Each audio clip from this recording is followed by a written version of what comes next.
I thought I'd escaped my toxic ex-wife forever when she vanished 2 years ago. Then she showed up at my door in the middle of a storm, soaking wet and begging for forgiveness. What I discovered next about her real motives will shock you. And what she tried to do to my children and new girlfriend nearly destroyed everything I'd rebuilt. This is the story of how far a vindictive woman will go when she can't accept losing control. My name is Felix Walsh. I'm 42 years old, and I run a small accounting firm in suburban Ohio. 3 employees, steady clients, nothing fancy, but it pays the bills and keeps my kids, Emma and Noah, in a decent neighborhood with good schools. At least it did, until my world imploded 2 years ago. The night everything changed started like any other Thursday. I was in my home office, reviewing quarterly reports for Henderson Manufacturing, when Dorothy walked in wearing that red dress she only wore when she wanted attention. Her makeup was perfect, hairstyled like she was heading to some fancy event. "I'm going out," Dorothy announced, not asked. "Mandy's birthday party downtown." I looked up from my laptop. "Mandy from your yoga class? I thought you said you barely knew her." Dorothy's jaw tightened. "We've gotten closer. Don't wait up." She was already heading for the door when I called after her. "What time should I expect you home?" "I don't know, Felix," she snapped, turning around with fire in her eyes. "Maybe I won't come home at all. Maybe I need a break from this suffocating routine." Those words hit me like a punch to the gut, but I kept my voice steady. "What's that supposed to mean?" "It means I'm tired of feeling invisible in my own life," Dorothy said, grabbing her purse.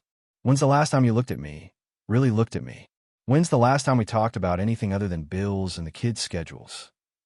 I stood up, my chair rolling back. "Dorothy, if you're unhappy, we can talk about it. We can work on things." She laughed, but there was no humor in it. "Work on things? Felix, I've been trying to get your attention for months. You're married to that computer more than you are to me." "That's not fair," I said, my voice rising. "I work hard to provide for this family. Everything I do is for you and the kids." "No," Dorothy shot back. "Everything you do is for your precious routine. Your safe, predictable, boring life where nothing ever changes and nothing ever surprises you." The front door slammed behind her with such force that the family photo on my desk shifted. I stared at that picture, all 4 of us smiling at last year's Christmas morning, and wondered when we'd stopped being happy. That was the last time I saw my wife. She left for a party and vanished from our lives completely. For 3 days, I waited. Called her phone, texted, even drove by Mandy's house. Nothing. On the 4th day, I found out through Emma's friend's mother that Dorothy had been seen at the airport with some guy none of us recognized. A week later, her sister finally returned my calls and told me Dorothy was finding herself in Miami. I filed for divorce 6 months later. Dorothy never contested it, never asked for alimony, never even came back for her things. She just disappeared, like our 16-year marriage meant nothing. Like Emma and Noah meant nothing. The kids took it hard, especially Emma. She blamed me for months, said I drove Mom away with my boring job and predictable routine. Noah just got quiet, stopped talking about his day at school, stopped asking when Mom was coming home. But here's the thing about hitting rock bottom. It either breaks you or makes you stronger. I chose stronger. I moved us to a smaller house across town, closer to the kids' school. Started taking Emma to therapy. Coached Noah's little league team. Built the accounting firm into something bigger, something I could be proud of. 2 years later, I thought I'd finally put the pieces back together. I was wrong. The thunder outside sounded like the world was splitting apart. Rain hammered against my home office windows where I was finishing Patterson's auto shop books. Emma was upstairs doing homework. Noah building Legos in the living room. A normal Tuesday evening. Then the doorbell rang. Long, insistent, desperate. 9:30 at night. Nobody came calling this late unless something was wrong. I walked to the front door and checked the peephole, expecting Derek or a neighbor. Instead, I saw Dorothy. She stood there soaked, mascara running down her cheeks like black tears. Hair plastered to her head, missing one shoe. She wore an oversized hoodie that looked familiar, one of mine she'd taken years ago. For a moment, I thought I was hallucinating. 2 years of silence, single parenting, explaining to the kids why Mom never called on birthdays. 2 years rebuilding our lives from nothing. And here she was at my doorstep, pleading with her eyes. I didn't move, just stared through the peephole, heart hammering. She looked broken, fragile. Part of me wanted to throw open the door. But the bigger part, the part that watched Emma cry herself to sleep for months, stayed put. Dorothy pressed closer to the door.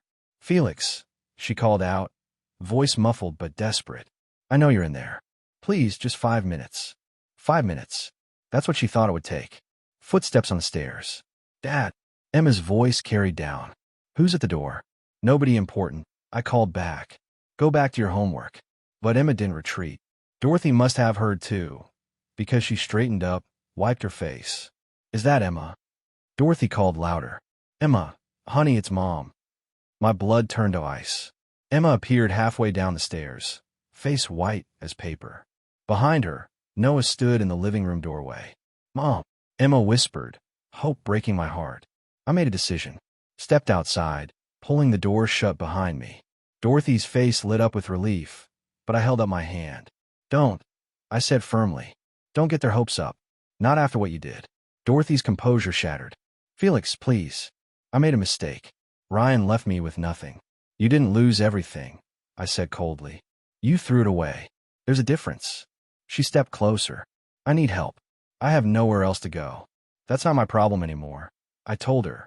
"You made your choice 2 years ago." "The kids need their mother," Dorothy said. "The kids needed their mother 2 years ago," I replied. "Where were you for Emma's first dance? Noah's championship? His nightmares?" Dorothy went white. "I thought about them every day. Thinking and being here are different things," I said. "Right now, they're happy. Stable. They don't need you turning their world upside down again." Through the window, both kids pressed against the glass, watching with wide eyes. "You need to leave," I said finally. "Tonight. Felix, please. I'm begging you." "You're 2 years too late for begging," I told her, stepping back inside and closing the door firmly. Dorothy wouldn't give up easily. The woman who spent 3 months planning revenge against a neighbor wasn't walking away after one conversation. Next morning, Emma barely spoke at breakfast. Noah pushed cereal around his bowl. Both kids kept glancing at the front door. "Is Mom coming back?" Noah finally asked. I set down my coffee. "I don't know, buddy. But whatever happens, we'll handle it together." Emma looked up sharply. "You didn't even let her explain, Dad." "Sometimes sorry isn't enough," I said gently. "Sometimes people prove they've changed through actions, not words." My phone buzzed. Unknown number. "Felix, it's me." Dorothy's voice was harder now. "Meet me at Henderson Park in an hour, or I'll be back tonight when the kids are home." The threat was clear. She knew my weaknesses. "Fine," I said. 1 hour. Henderson Park was where we used to take the kids. Dorothy stood by the playground, no longer the broken woman from last night. She cleaned up, and the vulnerable act was gone. "You look better," I said, keeping distance. "I had time to think about what I really want," Dorothy replied. "Which is?" She smiled coldly. "My children. My house. My life back." "That life doesn't exist anymore, doesn't it?" Dorothy showed me her phone. A photo of me and Sarah at Romano's. Quite cozy. My blood went cold. "How long have you been back?" "Long enough to see how quickly you replaced me." "The kids don't know about her yet, do they?" "Sarah and I started dating 8 months ago, long after you abandoned us." "Did I abandon you?" Dorothy's smile turned predatory. "I've been talking to lawyers. My father still has influence, even if he's angry right now. Judge Raymond Blackwood. Dorothy's ace. You can't just claim custody," I said. "Watch me. I've filed paperwork. Emergency hearing next week.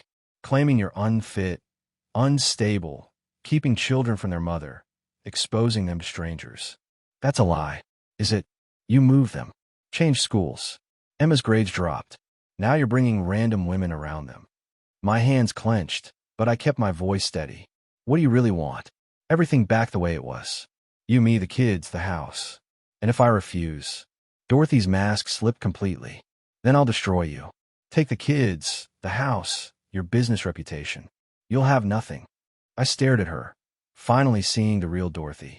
Not the woman I'd married, but a calculating predator. "You're making a mistake," I said quietly. "No, Felix. You are if you think you can keep what's mine." Derek Mills had been my best friend since high school. Former Marine, now a private investigator. When I called him after the park meeting, he was at my office within an hour. "She threatened custody?" Derek asked. "File papers. Emergency hearing next week." "On what grounds?" "Claims I'm unfit." traumatize the kids by moving them, introducing Sarah, keeping them from their mother. Any judge will see through that. Any judge except her father. Judge Blackwood still has friends on family court. Derek leaned back. We need to be smart. What do you know about her Miami time? Nothing. She disappeared completely. Then that's where we start. Derek pulled out his phone. I've got contacts down there. That evening, I set the kids down. They deserve to know before Dorothy poisoned them. Your mom wants you to live with her, I said gently. Emma's eyes lit up. Really? Where? I don't know yet. But no matter what anyone says, I'll never stop fighting for you. You're my kids. Noah looked confused. Are you getting back together? No, buddy. But your mom thinks she can convince a judge to let you live with her. I don't want to leave, Noah said suddenly. I like our house. My school. Emma was quiet. What if we want to see Mom, but still live here? That would be up to the judge. But I promise, I'll fight for what's best for you. Next morning, Dorothy's first strike came through Emma's phone. Text messages with photos. Me and Sarah holding hands, kissing goodnight, laughing at the farmer's market. Emma confronted me at breakfast. Who is she, Dad? I showed Noah the pictures too. Her name is Sarah. She's a nurse. We've been dating 8 months. Why didn't you tell us? Emma demanded. I wanted to be sure it was serious before bringing her into your lives. Emma's phone buzzed again. Another text from Dorothy. Ask your father how many nights she spent at our house. My jaw tightened. Dorothy was playing dirty, twisting truth. Sarah never spent nights when kids were home. Emma, give me your phone. What? Because your mother is using it to manipulate you. Emma hesitated, then handed it over. I blocked Dorothy's number. She's still our mom, Emma said quietly. Yes, but right now she's acting like someone who wants to hurt me, using you to do it. My phone rang. Derek. Felix, you need to hear this. I found out why Dorothy came back. Ryan didn't just leave her. He cleaned out their account and disappeared. She's broke. But that's not the worst part. What's the worst part?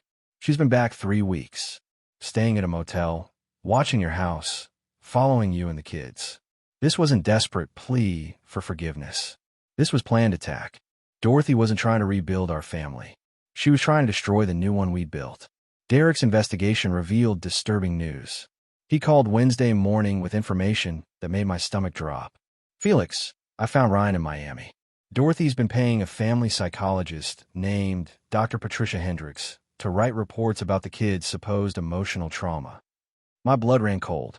She's bribing a psychologist. It gets worse. Dr. Hendricks has been calling Emma's school, claiming she's conducting a court-ordered evaluation. But there's no court order yet. She's gathering ammunition before the hearing. That afternoon, I picked up Emma and Noah early from school. Emma was unusually quiet. Noah kept fidgeting. Everything okay, you two? I asked. Emma finally spoke. Dad, there was this lady at school today. She said she was a doctor and wanted to ask me questions about living with you. My hands tightened on the steering wheel. What kind of questions? Like, do you ever get angry? Do you yell? She kept asking if I missed Mom and if you kept me from seeing her. I pulled into our driveway and turned to face both kids. Listen carefully. If anyone else comes asking questions about our family, you tell them they need to talk to me first. Nobody has the right to interview you without my permission. Noah looked scared. Are we in trouble? No, buddy. But your mom is trying to convince people I'm not taking good care of you. This doctor was gathering evidence for her. But that's not true, Emma said. You're a great dad. You help with homework, cook dinner, come to all my soccer games. I know that, and you know that. But sometimes people try to twist the truth to get what they want. That evening, I called Dr. Hendricks directly. When she answered, I was direct. Dr. Hendricks, this is Felix Walsh. You interviewed my daughter without my consent. Mr. Walsh. Her voice was professionally smooth. I was conducting a preliminary assessment for court proceedings. This is standard procedure. Standard procedure requires court authorization or parental consent. You had neither. I was under the impression Mrs. Walsh had custody rights to authorize evaluations. Mrs. Walsh has no custody rights. We're divorced, and I have full custody. Any further contact with my children without written consent will result in a complaint to the state licensing board. Mr. Walsh, I think you're overreacting. No, doctor. You're being paid to build a case against me. Stay away from my kids. I hung up and called my lawyer. If Dorothy wanted to play dirty, she was about to learn I could fight back just as hard. The emergency custody hearing was Friday morning at 9 a.m. My lawyer, Tom Bradley, met me at the courthouse steps looking concerned. "Felix, I need to be straight with you," Tom said as we walked through security. "Judge Blackwood has been making calls. 3 family court judges have already recused themselves from this case." Recused themselves? What? Professional courtesy.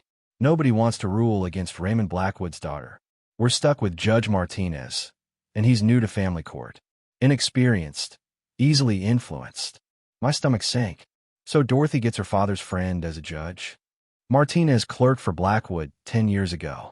There's history there. We entered the courtroom. Dorothy sat at the plaintiff's table with a lawyer I didn't recognize. She looked every inch the concerned mother. Conservative dress, modest makeup, tissues ready.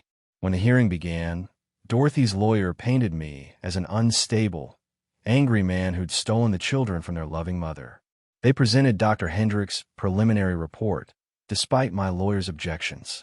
"Your Honor," Dorothy's lawyer said, "Mr. Walsh has alienated these children from their mother, moved them from their established support system, and introduced them to strangers without regard for their emotional well-being." Judge Martinez nodded along, taking notes. When our turn came, Tom Bradley fought back hard. "Your Honor, Mrs. Walsh abandoned her family for 2 years. No contact, no support, no concern for her children's welfare. She only returned when her new relationship fell apart." But I could see Martinez wasn't buying it. When he asked Dorothy to speak, she delivered a performance worthy of an Oscar. "Your Honor," Dorothy said, her voice breaking at the right moments, "I made a terrible mistake. I was struggling with depression, feeling invisible in my marriage. I know leaving was wrong, but I was getting help, trying to become better. When I was ready to come home, Felix had poisoned my children against me." She produced tissues, dabbed at her eyes. "I just want a chance to be their mother again, to make amends." It was masterful manipulation, and I could see it working on Martinez. Then Tom Bradley played our ace. "Your Honor, we'd like to call Ryan Phillips to testify via video conference from Miami." Dorothy's face went white. Her lawyer objected, but Martinez allowed it. Ryan appeared on the courtroom screen, and his testimony destroyed Dorothy's narrative. He detailed her obsession with revenge against me, her drinking problem, her violent outbursts. She wasn't depressed, Ryan said bluntly. She was angry. Angry at Felix for being stable when she wanted chaos. Angry at her kids for reminding her of responsibilities she didn't want. Judge Martinez's expression changed as Ryan continued. She didn't leave to get better. She left because she thought the grass was greener. When it wasn't, she decided to burn down Felix's lawn instead. Dorothy's lawyer tried to object, but the damage was done. Martinez postponed his decision, pending further investigation. As we left the courthouse, Dorothy cornered me in the parking lot. "This isn't over, Felix," she hissed. "You have no idea what I'm capable of." "Actually," I said calmly, "I'm starting to get a pretty good picture." Judge Martinez postponed his custody decision for a week. Derek had been busy investigating, and what he uncovered made my blood run cold. "Felix, she's escalating," Derek said Monday morning. "Dorothy maxed out 3 credit cards before coming back here. She's desperate for money, but that's not the worst part." I leaned forward. "What's the worst part?" "She's recruiting allies. Dr. Hendricks isn't just taking Dorothy's money. She's coaching her on what to say, how to act. They're building a complete character assassination." Derek showed me photos on his phone. These were taken outside Emma's school last Tuesday. Dorothy, sitting in her car for 3 hours, watching the playground. My hands clenched. She's stalking my kids. It gets worse. She's been following Sarah too. Here's Dorothy outside Cleveland General, taking pictures of Sarah leaving work. And here she is outside Sarah's apartment at midnight Friday. The photo showed Dorothy's obsessive behavior clearly. She wasn't fighting for custody. She was conducting surveillance. "There's more," Derek continued. "Ryan says Dorothy kept detailed files on you during their relationship. Photos, notes about your routine, your work schedule. She's been planning this for months." That afternoon, Emma came home upset. She dropped her backpack and looked at me with worried eyes. "Dad, something weird happened today. Mom was at the school fence during lunch, just standing there watching us play. It made me feel strange. My protective instincts flared." "Did she try to talk to you?" "No, but she waved." I didn't wave back. Should I have? I knelt to Emma's level. You did exactly right. If you see your mother near school again, tell your teacher immediately and call me. Is she trying to take us away? Emma asked quietly. She's trying to convince a judge you'd be better off with her. But I won't let that happen. You belong here with me. That evening, my phone rang. Sarah's name appeared, but when I answered, it wasn't Sarah's voice. Hello, Felix, Dorothy said smoothly. Surprised to hear from me? My blood turned to ice. Where's Sarah? What did you do? Relax. She's fine. Just temporarily indisposed while we chat. I've been thinking about our situation, and I believe we can reach an understanding. If you've heard her, I told you she's fine. For now. But that could change if you don't listen. I grabbed my car keys. What do you want? Simple. You withdraw your custody objections. Let me have Emma and Noah, and everyone stays safe. Continue fighting me, and things get complicated for people you care about. You're threatening Sarah. I'm offering you a choice, Dorothy said calmly. Your girlfriend's safety, or your stubborn pride. What's more important, Felix? The line went dead. I called Derek while racing to my car. She's got Sarah. I'm heading to Sarah's apartment. I'm calling police and meeting you there, Derek said. Don't do anything stupid. Dorothy's past rational behavior. As I drove through the night, one thought consumed me. Dorothy had just made the biggest mistake of her life. I arrived at Sarah's apartment to find Derek with 2 police officers. Sarah's car was there, but her apartment was empty. No signs of struggle. Her phone goes straight to voicemail, I told Detective Barnes. Dorothy called from Sarah's number, threatening her safety if I don't give up custody. Barnes took notes. Any idea where your ex-wife might take her?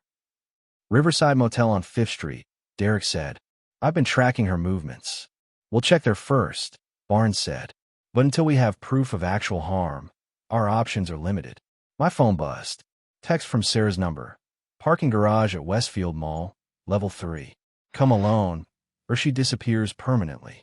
I showed Barnes the message. Now do we have enough proof? Yes, but you're not going alone. 20 minutes later, I walked into the parking garage with Barnes and 2 officers positioned around the area. Derek monitored from his car. I found Dorothy standing next to Sarah's Honda, looking surprisingly calm for someone who'd just committed kidnapping. Sarah was nowhere visible. Where is she? I demanded. Safe, Dorothy replied. For now. You came alone, like a good boy. The police are here. This is over. She laughed. Police? Felix, you don't understand what's happening. I'm not the one going to jail tonight. What are you talking about? Dorothy, show me your phone. Security footage from Sarah's apartment building. Timestamp altered. In the video, I appear to be forcing my way into Sarah's apartment. Amazing what editing software can do, Dorothy said. This shows you abducting your girlfriend. Along with the domestic violence report I filed this afternoon. My stomach dropped. That's fabricated. Is it? I have phone records of you calling me repeatedly. Photos of you following me. Witness statements from concerned citizens. Detective Barnes emerged, approaching slowly. Ma'am, I need you to tell me where Sarah Torres is right now. Dorothy turned with a sweet smile. Officer, thank goodness. This man has been stalking and threatening me for weeks. She handed Barnes a folder. Documentation of his unstable behavior, including a restraining order I filed this afternoon. Barnes flipped through papers, expression growing concerned. Mr. Walsh, step back. She's lying. She kidnapped Sarah. I don't know where this Sarah person is, Dorothy said innocently. Felix has been having paranoid episodes. His ex-wife complex is getting worse. Then Derek's voice came through my earpiece. Felix, I found her. Sarah's in Dorothy's motel room, tied up but unharmed. Police are moving in now. Relief flooded through me, followed by rage. Dorothy had destroyed any remaining sympathy I had for her.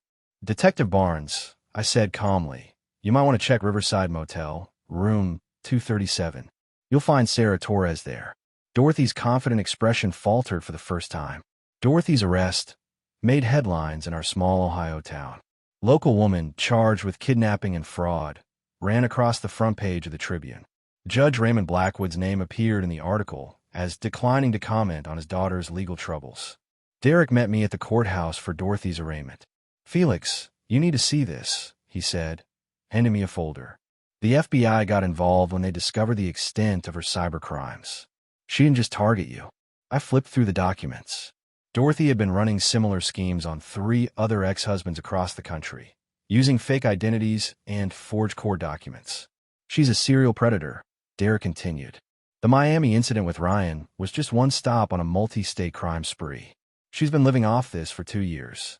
Inside the courtroom, I barely recognized the woman who'd once been my wife.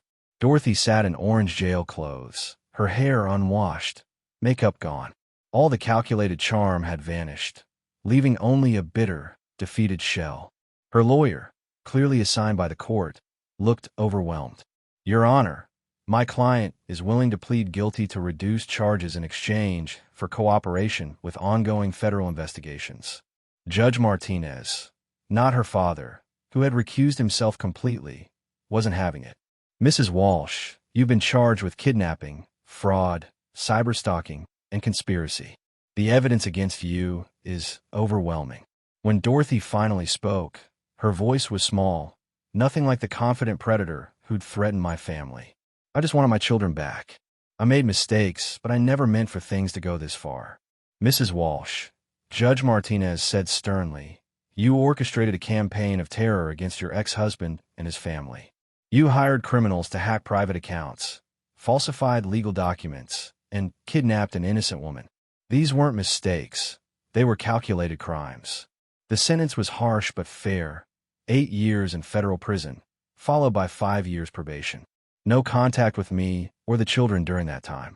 All custody rights permanently terminated. As Dorothy was led away in handcuffs, she turned and looked at me one last time. I expected to see hatred or defiance. Instead, I saw something that might have been regret. Outside the courthouse, Sarah was waiting with Emma and Noah. The kids had insisted on coming, wanting to see this chapter of their lives finally close. Is it really over, Dad? Noah asked. Yes, buddy. It's really over. Emma looked thoughtful. I feel sorry for her. She threw away everything good for something that was never going to make her happy. At 14, my daughter had more wisdom than her mother ever would. That evening, we had dinner together, me, Emma, Noah, and Sarah. For the first time in months, there was no tension, no looking over our shoulders, no fear of what Dorothy might do next. So what happens now? Sarah asked. I looked around the table at the people who mattered most to me. Now we live our lives without fear. Now we focus on building something positive instead of defending against something destructive. Judge Blackwood resigned from the bench 3 weeks later, his reputation destroyed by his daughter's crimes and his attempt to use his influence on her behalf. The investigation revealed he'd made inappropriate calls to other judges, trying to stack the deck in Dorothy's favor. Sometimes justice isn't perfect, but sometimes it's exactly what it needs to be. 6 months after Dorothy's sentencing, life had settled into a new rhythm. Emma made honor roll, Noah's Little League team won their division championship, and Sarah moved in with us after we got engaged on Christmas morning. The accounting firm was thriving. Word of how I'd handled Dorothy's attacks had actually brought in new clients who respected how I protected my family. Derek often joked that Dorothy had accidentally given me the best marketing campaign of my career. Dad, Emma said one Saturday morning as we made pancakes together, do you ever think about Mom? I consider the question carefully. Sometimes. I think about the person she used to be, before she became someone I didn't recognize. Do you hate her? No, I said honestly. I feel sorry for her. She had everything good. You, Noah, a family who loved her, and she threw it all away chasing something that was never real. Emma nodded thoughtfully. Sarah's good for us. She doesn't try to replace Mom, but she makes us feel like a family again. Is that okay with you? More than okay. We deserve to be happy, Dad. All of us. That afternoon, Sarah and I sat on the back porch watching Emma and Noah play with the neighbors' kids. Normal sounds of normal children having normal fun, something I'd almost forgotten during Dorothy's campaign of terror. Any regrets? Sarah asked. About Dorothy? No. I tried to save that marriage for years before she left. I gave her every chance to be the person I thought she could be. What about fighting for custody? Some people might say you should have let her have the kids, avoided all the drama. I shook my head firmly. The best thing I ever did was protect Emma and Noah from their mother's toxicity. Children aren't weapons to be used in adult battles. They're not possessions to be won or lost. They're people who deserve stability, love, and protection. What if she gets out early? What if she tries to contact them? Then we'll handle it the same way we handled everything else. As a family, with the truth, and with the support of people who actually care about us. Derek stopped by that evening for dinner, as he often did. He'd become like an uncle to the kids, and his loyalty during the dark times had cemented our friendship for life. Any word on the other cases? I asked as we grilled burgers. 2 more convictions. Dorothy's information helped the FBI shut down the entire network. Turns out there were dozens of people involved in these kinds of schemes, targeting divorced men, fabricating evidence, exploiting family court systems. Good. Maybe other families won't have to go through what we did. As the sun set, I looked around at my rebuilt life. Emma and Noah were happy, healthy, and secure. Sarah brought laughter and love into our home. My business was successful. I had friends I could count on. Dorothy had tried to destroy all of this out of spite and selfishness. Instead, she'd only made us stronger. The best revenge against someone who tries to poison your life is to live well despite them. To build something beautiful from the ashes of what they try to burn down. That's exactly what we did. And that's exactly what we'll keep doing, one day at a time.